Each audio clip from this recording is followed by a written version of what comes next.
As I say, the message would have come in, and once it's been decoded, it's mounted onto this bedstead here. Bedstead is spinning it around at about 30 miles an hour, 5,000 characters a second, are being read through here by the electric light. Light goes through onto a photocell array, and from there the processing starts. The statistical analysis of the data, looking for the key. 2,500 valves do the work. This is a valve here, glowing nice and red in the middle. There was concern about the reliability of the valves, and that was expressed because anybody who's old enough to remember television sets and radios in the days of valves, one day you switched them on and they didn't work anymore. You took them down and somebody replaced the valve for you.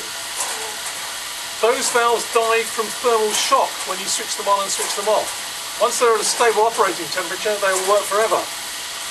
Of the 2,500 valves here, we lose about 4 a year. And currently we've got about 10 years supply.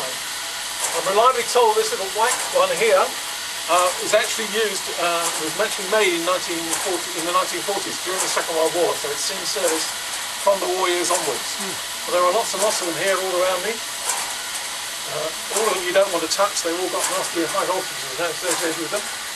Anyway, having done the statistical analysis, the results would have come out on this printer here. We haven't got this switched on today because it makes even more noise than the clunking of the relays you can hear at the moment.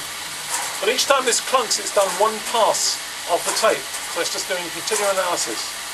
It took them on average about 6 hours to break the code, to get the key out of the message, which meant there was a good chance that we were reading messages destined for a German general around about the same time that he was reading them, which is quite frightening thought when you think about it.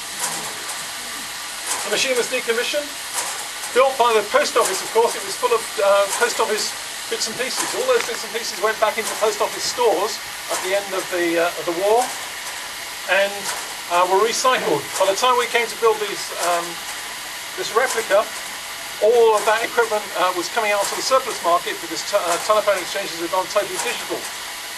And I'd like to think that one of the relays or valves or pieces of equipment in here had 158 million to 1 chance of actually being on an original Colossus machine.